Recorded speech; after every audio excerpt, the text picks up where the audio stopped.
Hello, and welcome to the My Heart and Mind podcast, where it's all about creating the feel-good mindset so you can make the most of every moment and reap the benefits of getting the most happiness out of life. And now, over to your host, Sally Crawley.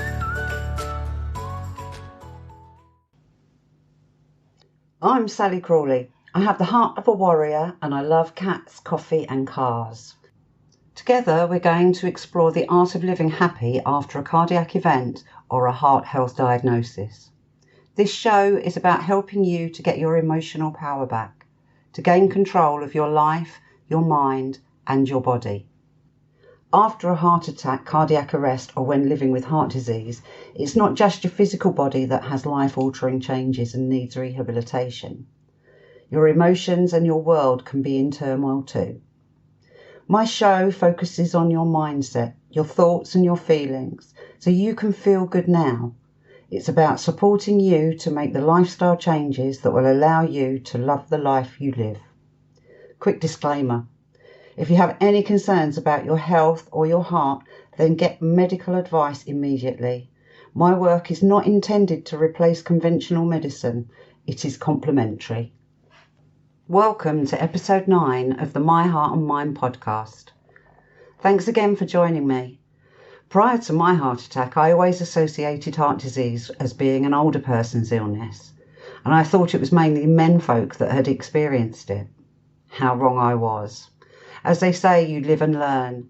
And today's interview is with Eliza Bell. She is 22 now and will open your eyes to life as a young person living with a congenital heart issue.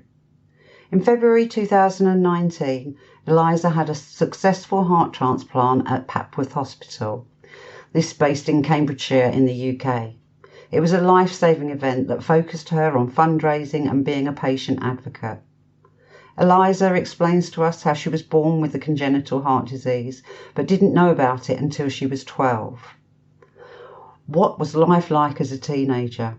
How did she cope after having her first pacemaker aged 14? She shares what it was like being on the transplant list, moving to the urgent list and living in hospital.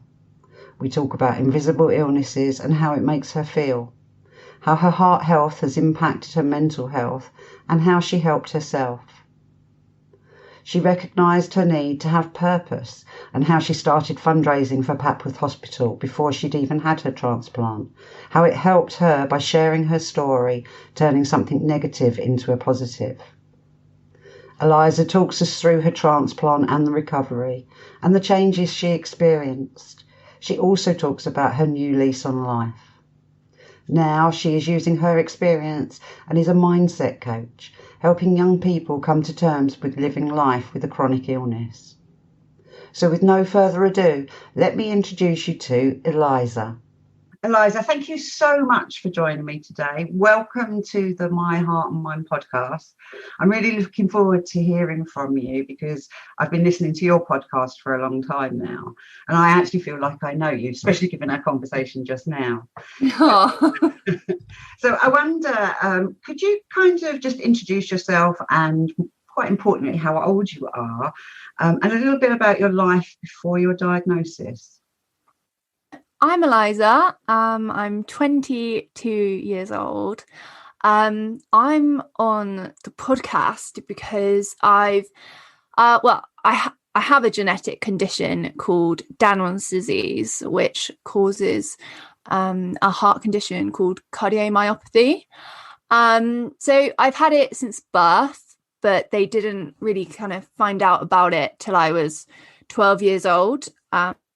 When I had an episode and had to go to hospital, and it was kind of by chance that they found it. So from the age of 12, they realised I had this condition, and I was told, my parents were told I'd need a heart transplant, but I wasn't actually told this till I was 16. So it was quite a shock.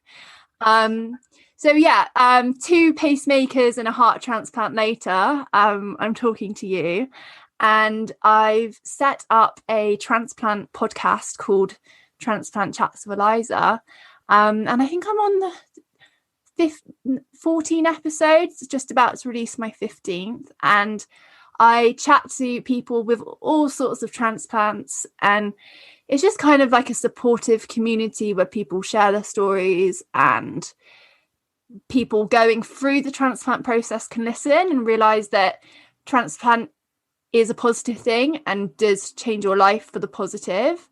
In a time where you see all these stats and figures and it just looks so scary. So I just wanted to make a positive resource for everybody that needs it. It's very educational as well for those of us that haven't had a transplant. It really shows the other side of life. And I thank you very much for that, because it has been enlightening. So 2 pacemakers at the age of 14 up until transplant. That must have been quite difficult for you to take on board. What was the impact on your life? Did you have to make many lifestyle changes? Yeah, so I didn't really have my teenagers, so to speak. It was a really quiet life. I wasn't really able to socialize in a way a teenager would usually socialize. I couldn't drink, I couldn't smoke, I couldn't do drugs. Not like I'd want to do drugs anyway, but like FYI. It's the option, isn't it? Yeah, it's the option. So I probably came across as quite tight and recluse to a lot of people, and obviously going to parties, everyone's drunk and I'm there like sober. But yeah, it wasn't the most fun time of my life. There was lots of appointments in hospitals and seeing my cardiologist and him telling me my heart was getting worse and that my heart was that of a 70-year-old. And you know what? I'd see 70-year-olds outside, like they'd be on the opposite side of the street and they'd be walking up faster than me. And I was just like, what has my life come to? Yeah, so I kind of buried my head into a lot of studying in those years. I missed a lot of school after my episode in 2010 when I was 12 years old. I had pneumonia and a few streps of flu, which meant I had a really bad lung condition as well. So it was, I just put my head into studying, didn't really exercise. I avoided all the PE sessions, which I actually loved. So that was a positive. But yeah, I think I made the best of it. But in reality, I was older than my years. And I think that's what having a heart condition or any health condition does to you. It makes you older and it gives you life experience. Mm-hmm. So how did you feel about yourself? What were the emotions, thoughts and feelings that you had about your life at that time, about the diagnosis and the potential treatment?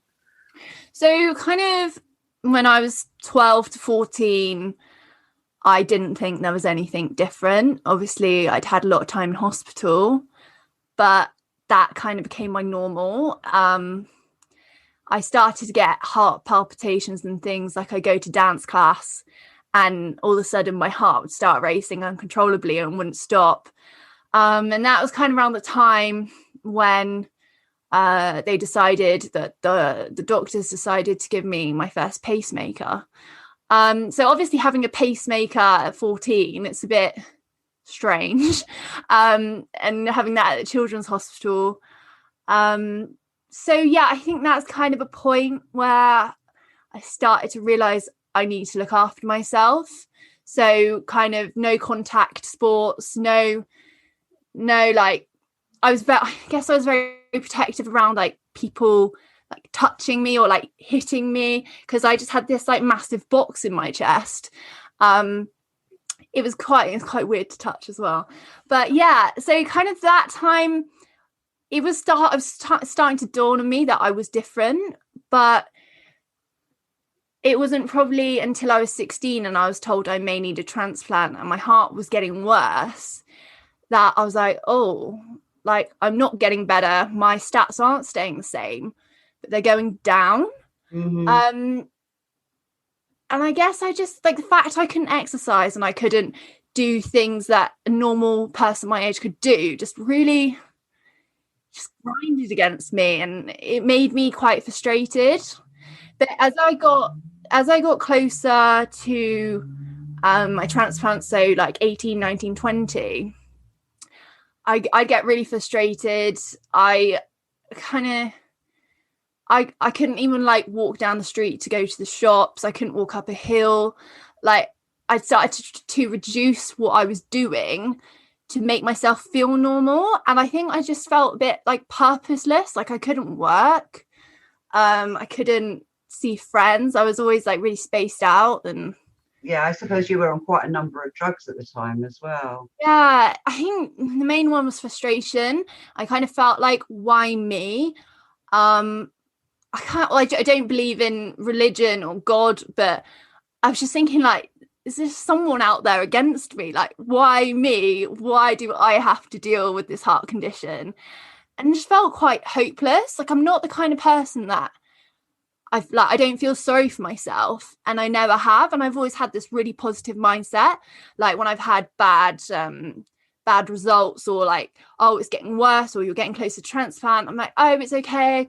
Like, I'll get through it. But slowly coming towards transplant and closer to like really bad heart failure, I guess I just felt like giving up.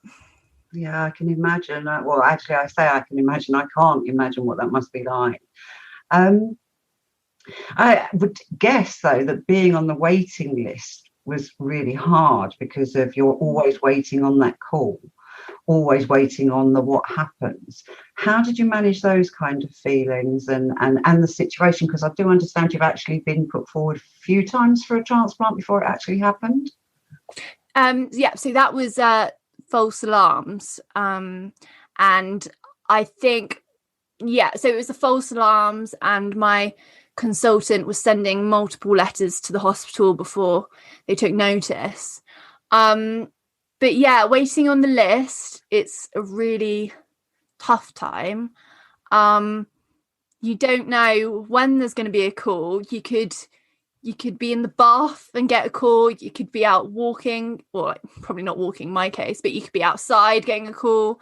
You could be like cooking dinner. Like, it's just, you're in your normal environment, and then all of a sudden this phone rings and you see it's an unknown number, and you're like, your body just goes into like this adrenaline state.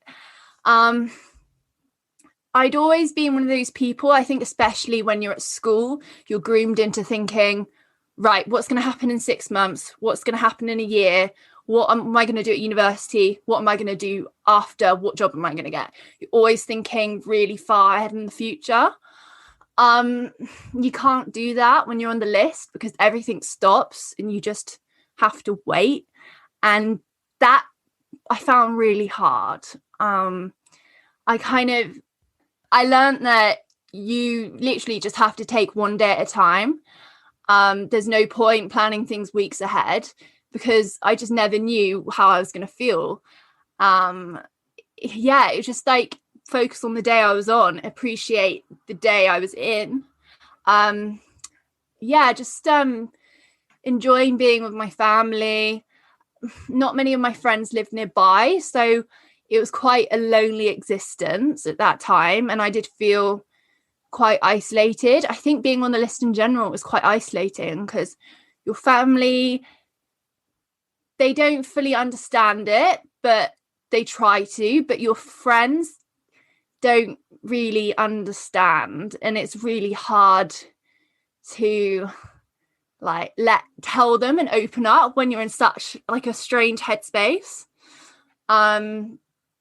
But yeah, I was very lucky that I didn't have to wait for too long. I was put on the list in October, and then I had my transplant in February, late February. And that was also with a month on the urgent list, is where you stay in hospital and you have a dopamine drip and you live there waiting. That must have been hard, because you were even more isolated then. You'd say that, but when I was at home, I hardly saw anyone. I just saw my mum and my dad, and then maybe an odd friend here or there. But in hospital, you have your ward round in the morning, which is like 4 or 5 doctors who you start to get to know really well. And then you have all these nurses around you. And like, especially at Papworth, these nurses are so lovely. And I think that actually got my spirits up, and having people around me all the time. I was at the old Papworth, which was all wards, so there wasn't much privacy. But yeah, the new Papworth, they're all private rooms, so you do have more privacy.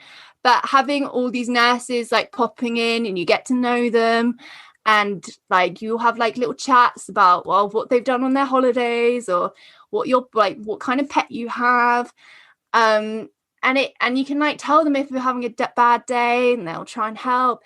So I actually found being in hospital more calming and enjoyable than actually being at home, being scared my heart was going to go off, and I was like an hour away from like the local main hospital. Sounds like it's kind of, it's quite enlightening hearing you say that. But all of that going on is quite social, isn't it? That's the thing. I think you need to buoy yourself up a bit. And there's that safety of being in a hospital, like you say, it's secure. I guess for some people on the transplant list, they still feel like they can go out for a walk and they still have a bit of strength. But for me, I had honestly got to the end of my tether, and I was ready to die. And like all I did was just sit in my bed and stare at my wall. I had no energy. I didn't even have energy to watch a telly or listen to the radio. Like when my senses had gone, like listening to things would like just enroach on me. Like my taste buds had gone and I couldn't eat anything. I think the only thing I could eat was ice cream and Chinese takeaway. Somehow I could still eat Chinese takeaway. And like my eyes, like I just get really foggy eyes, and like I think they're called drifters, where you get these things in your eye that kind of blur your eyes up. And yeah, it's just like my whole body was giving up. So actually being in hospital and having people around 24/7, it was the best thing for me, at least. I know some people will be like, oh my God, that's my worst nightmare. But I think it depends at what stage you're at, really. Yeah. So you mentioned that you were ready to die. That sounds like a very, very sad place to be. And yet I'm here talking to you now. You have strategies and ideas and things like that you were putting into place to change your mindset, or did you have medical support or anything like that to help you through? So do you mean mindset before my transplant or after? Yeah. No, before. Oh, before. So yeah, I at the start of assessment and the transplant, I was still in quite a good place. By the time I'd had my assessment and they told me I need a heart, kind of it hit me a bit, because they say to you like, oh, like 80% of people that come to us, we'll tell them to come back in like 6 months and we'll see how they're doing, and you're not actually ready for the transplant. So I went in there like, oh, it's fine. I won't need it. I'm young. Like I'll be fine.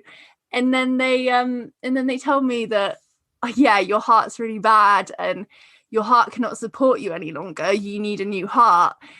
And I just had about 10 doctors like staring at me in this tiny hot room. It was like July 2018, and it was so hot. And it just like I just kind of realized that, oh wow, this is actually happening. Like there's 1 in 10 chance of dying.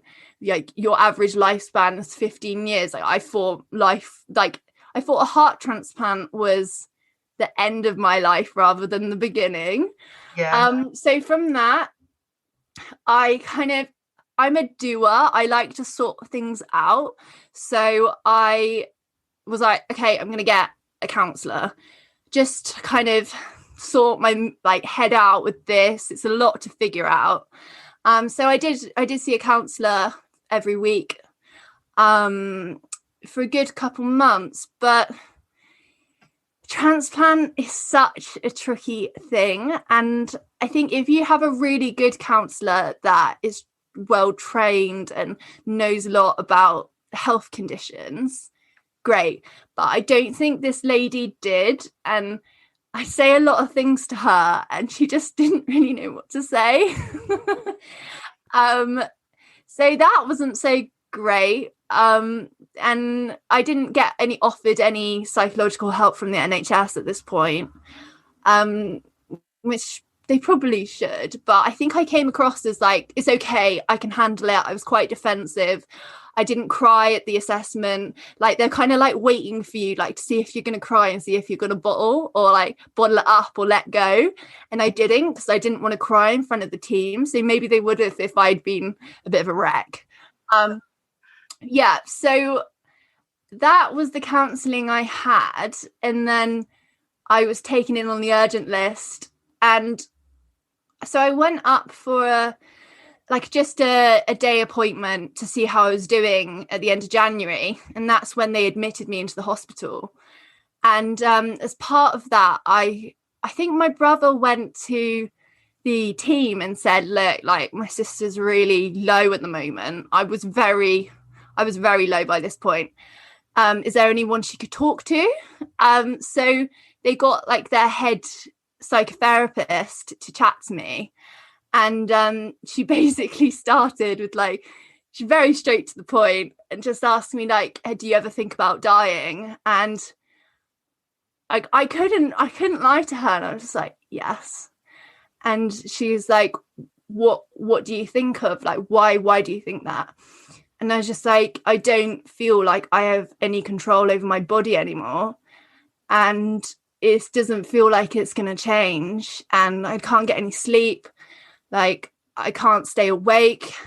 And I feel like the only thing I have control over is to overdose on my blood pressure pills. Like I'm not going to do that. Like, obviously, I'm not silly enough to do that. But it was like in my mind that like, if it had not got better, or like I was getting really, really, really ill and there was no heart coming, like, it was like, that was like in my head, that was my power.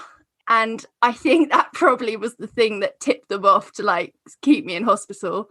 Not because they were like keeping me in an asylum or anything, but I think they realized how bad I was getting just with like my heart failure.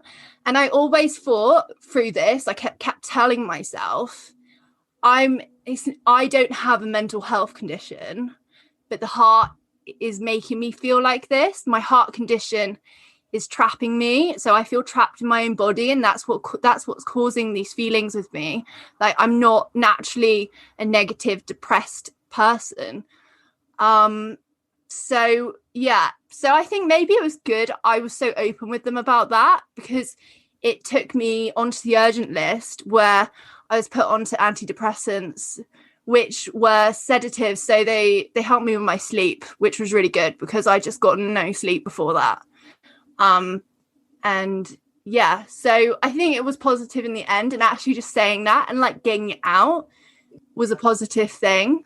I think sometimes because of the positivity that you're talking about, we tend to have this front that we put on for the world that is saying, yeah, the world's okay, I can deal with this, nothing's going to get me down. But actually, like, you just kind of, there's those layers of the onion skin underneath. We're not like that. And sometimes we do need to have our voices heard. And it's good that she was quite direct with you, I think. Yeah, there was no other, I can't remember her saying any other questions. It was just straight off, like, how are you feeling? Do you ever think of like suicidal thoughts?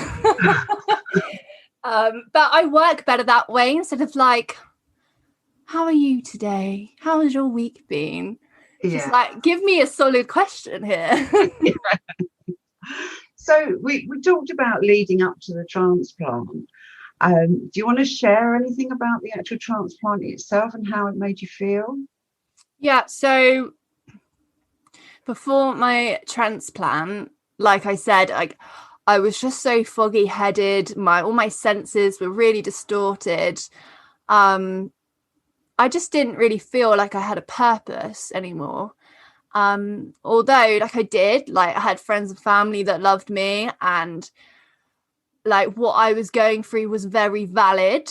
But it was a really horrible time. Like all I could think about was what I was not doing and what my friends were doing. All my friends were at uni having the time of their life. And I was just thinking, this should be the time of my life. And I'm just stuck in bed like an old person, or even I used to describe it as I feel like the sickly like sister or cousin in like one of the Jane Austen books, you know, like these really sickly characters she has where they just stay at home forever. I think they call it the vapors. Yeah, we'll go with that. Yeah, and I just felt really negative about myself and feel like I had nothing to offer because I had no energy. So going on the list and then being in hospital waiting, I started fundraising for the hospital for one of their heart transplant initiatives where they're doing research called it's for the DCD heart. And I kind of realized if I started fundraising whilst I was in hospital, it would give me purpose in a time where I didn't really feel like I had a purpose. So I was kind of like, whatever, I'm not a particularly open person, and I'd never shared my story or shared anything about needing a transplant or heart failure before. But I set up a Just Giving page and I put my face on it, and then I put all my story on it, and then I shared it on Facebook and Instagram and all those places. And it really, like, there was a block there and I just didn't want to share it, but I did. And I started raising loads of money. I think in like the first week I raised about £2,000. Yeah, and that made me feel really good because I was like, even though I'm in a really bad situation right now, I'm using this situation as a positive to raise money for the hospital that's saving my life. And then I had the transplant. So I went in about 5:00 and I came out at about 9:00 at night. So 5:00 at night, and then I came out at 9:00 at night. And then I woke up the next morning in intensive care about 10 a.m. So I definitely wanted to wake up. I just remember like I couldn't open my eyes, but I could hear this person saying like, Eliza, we're going to wake you up now. Is it okay if we take your tube out of your mouth? Like, is that okay? And I just instinctively, I was starting to use my hands and like, I don't know what you call it, but you know the sign where it's like, yeah, that's good, kind of where you put your thumb and your first finger together. Oh, yes. And then I was putting my thumbs up, and I can remember the feeling of this like tube coming out my mouth and like just spluttering everywhere. And then slowly kind of trying to open my eyes, and then they just flop back down because I was so sedated. But yeah, I remember like waking up a bit more and then kind of being like, oh, I'm in intensive care. And then like looking down and then just this flush of relief coming over me because I'm like, oh my God, I've had a transplant and I survived, which was pretty amazing. And then obviously my parents were coming in and out and my brother. And then I'd have a nurse with me 1-to-1, 24/7 all the time. But it's quite a surreal place to be when you're awake because it's an open area and you can see all these other people on life support machines. Yeah, and it's like being on Holby City or something, but you're actually there. Yeah, I actually had that Holby City moment when I was taken into Papworth, so I kind of get that. It doesn't really feel like it's happening to you. Oh, 100%. It's like you're watching a telly and your eyes are like the camera. It's kind of like an outer body experience. But yeah, I mean, it's very humbling being in there quite awake. And obviously over the days, I think I was in there for 6 days and I was getting more awake and starting to move more and starting to eat. And you're seeing all these people around you that are like fighting for their lives. then you'd hear their stories, because obviously my parents were out in the waiting room with the other families, and it's like a real kind of community forms at that time, because you don't know these people for Adam, and then you're put in this room waiting to be called up to visit your loved ones, and you have all this time to like share stories, and it's a very special thing, and very supportive of each other. Yeah, definitely. So after 6 days, I got taken back to the normal ward, which at the time was Mallard, but I think it's called 5 North now. Yeah, it was all kind of about learning from that point and moving as much as I could, and eating. And I mean, but you have so many medications in your body, and steroids and immunosuppressants, and they're trying to like balance out like blood levels. So like you have 1 minute you're hysterically laughing, and the next you're crying, and then next you have like an Adaport headache, which is I call it. What was that you called it? An Adaport? An Adaport headache. It's the immunosuppressant. When they're trying to change the levels, it gives you an awful headache. So it's all about kind of balancing out and just kind of learning about your new body, really. And they're taking tubes out of you, and taking drains out, taking these like internal pacemakers out. So they're always taking these things out of your body, and each thing that they take out is like one step closer to being like normal again, and that recovery. So I was in there for 3.5 weeks after I had my transplant. And I was still fundraising at this time. Because of the steroids, I had so much energy. And so after that, because I live in Cornwall and Papworth's in Cambridge, we rented a flat for a couple of weeks. So I wasn't so far from the hospital, as I was still, a bit nervous about leaving. I always find with Papworth, or my experience with the transplant, is when you go there on the urgent list, you don't want to be there. Like you just want to have your normal life, and you resist things, and you resist nutritionists and physio and all those people. But then when you have your transplant and you're getting better, it's like you don't want to leave. From one extreme to the other. Yeah, exactly. That's my like transplant story. Okay. So there was obviously there's loads going on in that, but your life post-transplant. So how long has it been since you had your transplant now? About 18 months, 19 months, yeah. So what's your journey been like, physically and emotionally? I'd say first year I took very easy. I kind of it's like I took a year out just to kind of get better. I was doing so much fundraising in the first year that was kind of turned into a bit of a full-time job, going like all over the country to like support staff, or do like events or car boot sales and this and that.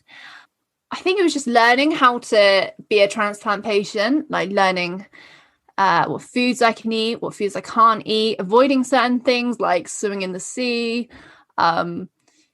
So many things you can't do in your first year. It's quite tricky to, you kind of forget, because you've just been given this new heart and you're like raring to go, and then all of a sudden before you go, the nurses are like, hold up, you can't do this, you can't do this, you can't do this, you can't eat this, you probably shouldn't be doing that.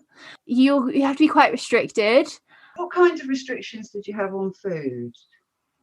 The whole thing is you can do whatever you want, but they advise you to not do certain things. So eating seafood, eating raw foods, kind of like pâtés, yogurt's like a no. Anything that's got live yogurt, like probiotics, they go crazy over that. It's a bit like being pregnant, actually. Yeah. Oh yeah, 100%. It's the same as a pregnant woman's diet.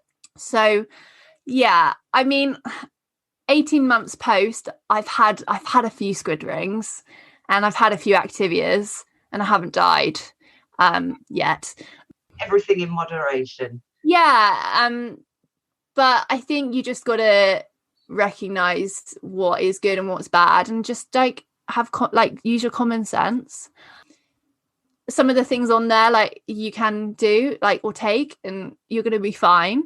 But if you are really sensible and you don't want anything to go wrong, like, just don't do any of the things that they tell you not to do. Oh, well, it seems that you've actually done everything the way that you should do, because you sound and look very well indeed. I have a question which you may not be able to answer, but so if I give an example, when I had my 3 stents, literally the next day, the colour had come back to my skin and my lips looked pinker. I actually felt better. I mean, your body had been through a traumatic thing, but did you kind of feel very much different after, from having the new heart that was working more effectively? Oh, 100%. So well, with a transplant, your colour does come back to you. Before my transplant, I was so white, and I was just so cold all the time. But after my transplant, I was just so hot all the time. And I was very red in the face. I remember I think it was like a week and a half after my transplant, I was so red, because obviously all these medications are going through you, and your body, it's just how your body copes. I was so red. One of the doctors thought I had a fever, and I was just, my hands and feet were all in like buckets of ice water, because I was just so hot. But like in general, yeah, like the color came back in my face. I know I was on steroids and intensive care, but I honestly felt like I had AA batteries put inside me. I was just so awake and so aware and so present. Whereas before, I was kind of just half there, half not, and I was sleeping all the time. Whereas after transplant, I could not go to sleep. I just be awake 24/7, and it was quite strange.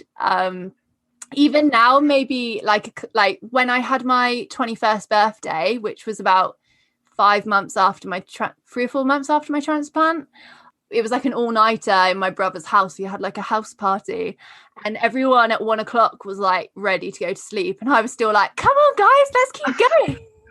You were making up for all those years that you've missed out. So yeah, it's definitely made such a difference.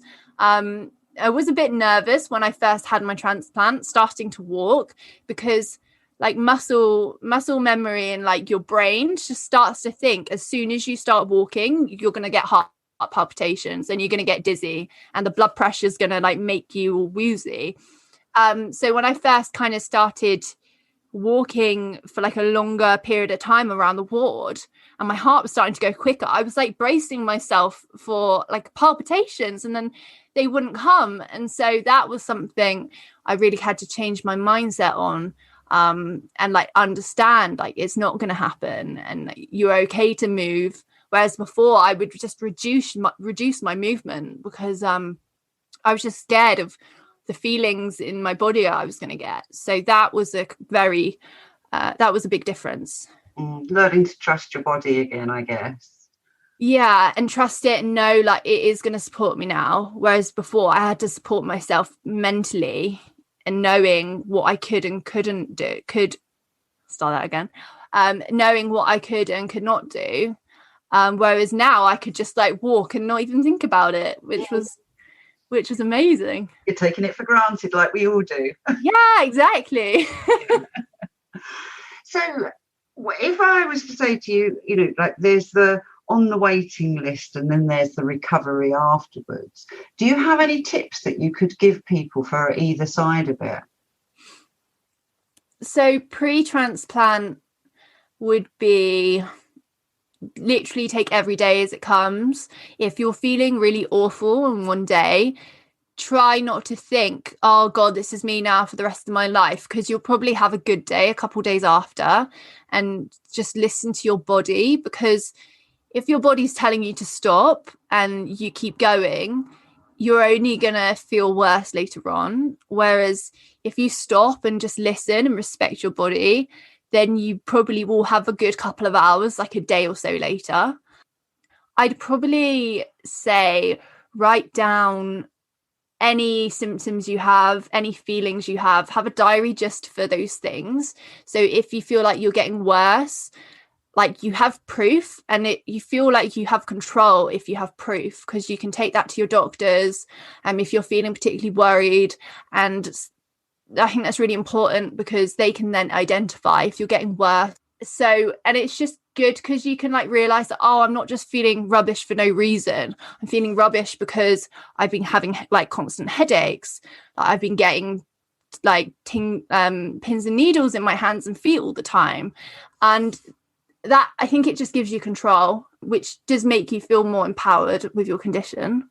You can have better conversations then, can't you, with the medical team? Exactly. And then the medical team take you more seriously, because it's not like, oh, so-and-so's rang up again saying they don't feel well. Whereas if you ring up and you're more confident, you're like, right, I don't feel well. I have this wrong. This has been happening. My weight's gone up, and I've been really dizzy when I've been getting up. They'll take you seriously then, compared to if you just go, I'm not feeling well, and they've got 101 things to do. And if they don't have any extra evidence, and like there are 10 other people that have said the same thing, that's going to make you stand out and make you heard.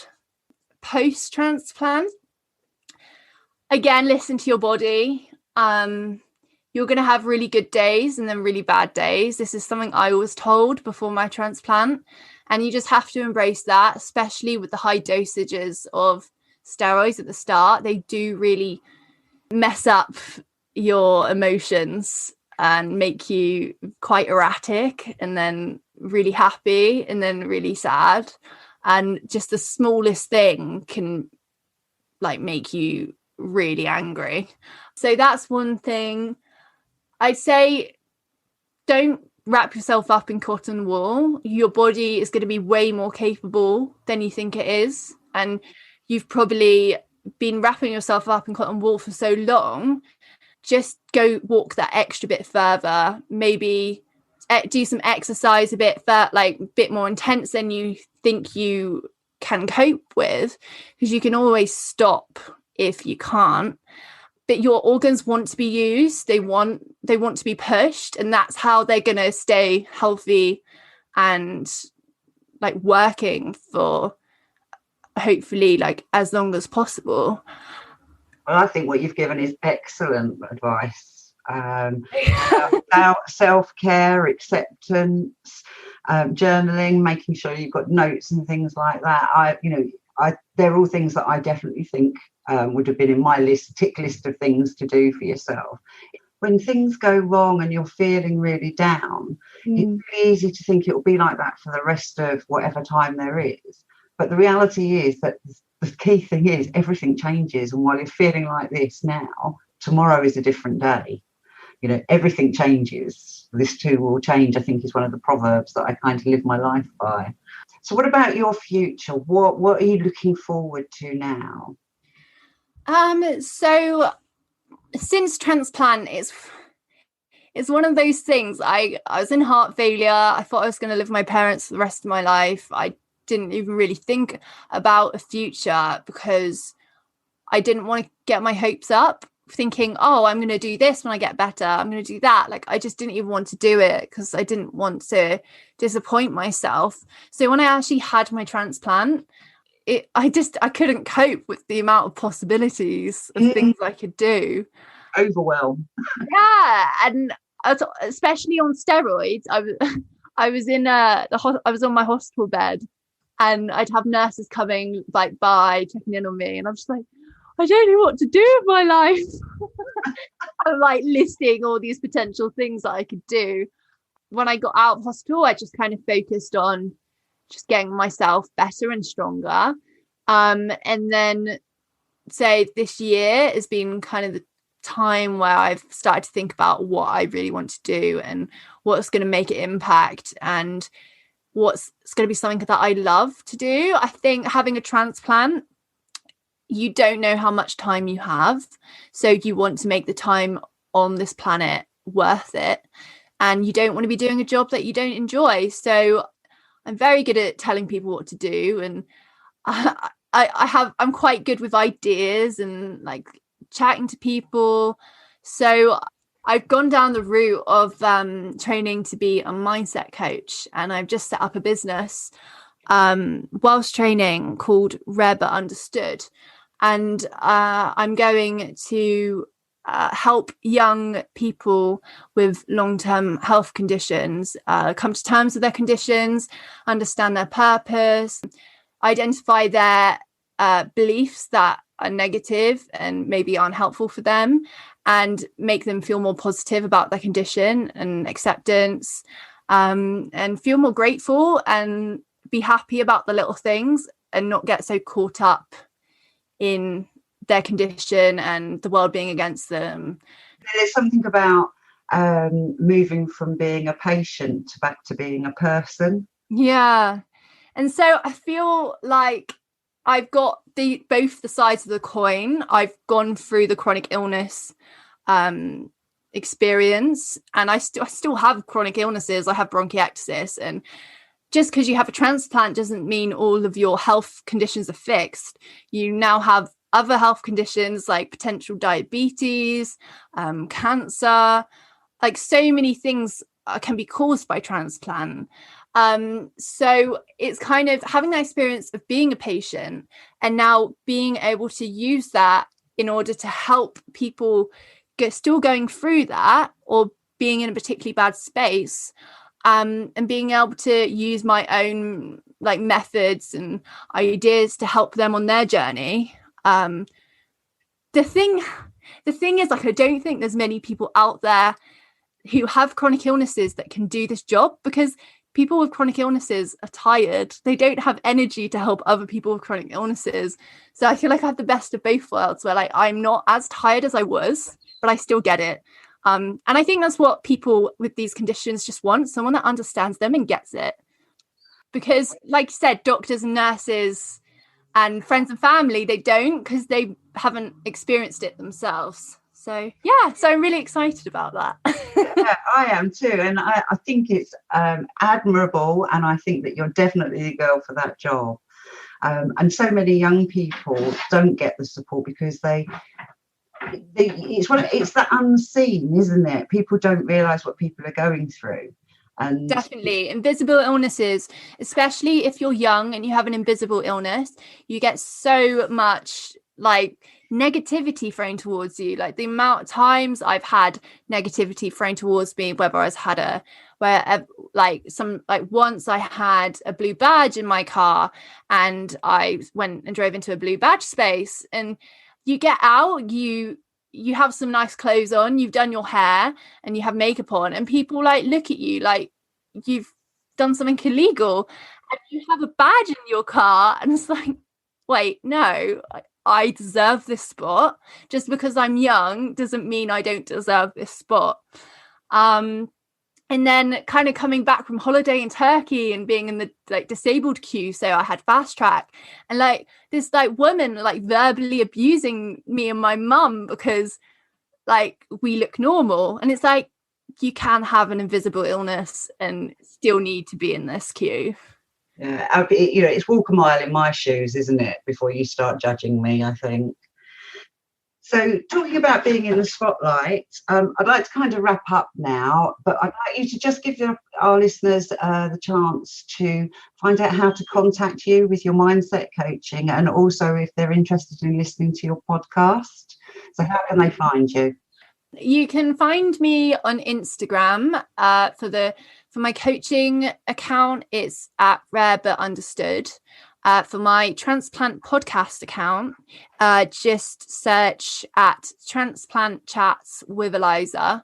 If you don't have Spotify or Apple Podcasts, you can also search the actual podcast at transplantchats.com. So that's pretty easy to find too. Excellent.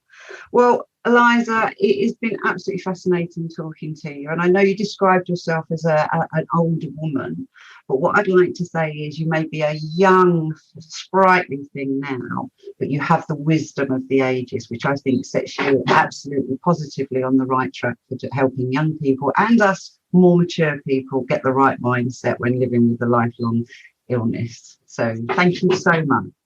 Oh, bless you. Thank you so much for having me too. It's been so great to finally meet you and what you're doing for the heart community. I don't know if do you call it heart community. Cardiac. For the cardiac community is absolutely amazing, and there should be more people like you out there, Sally, and I really hope that the podcast goes really well for you. Thank you. Wasn't she amazing? She's such a wise soul in such a young body. I tip my hat to Eliza. If you want to find out more about her and her transplant chats or her coaching, you can find her details in the show notes. Please, if you have a minute, do give my show a 5-star review on iTunes, and a comment would be really great. The more reviews I get, the more people find out about the show, and the more people I can reach out to and help. So until next week, bye-bye for now. You've been listening to Sally Crawley and the My Heart and Mind podcast, a show for you if you've had a heart attack, cardiac event, or other life-changing experience and want to feel good. It's all about mastering your feelings and emotions so you can feel great and live the life you love. To find out more, visit www.myheartandmind.co.uk and note that that's an AND and not the ampersand character. Go be magnificent.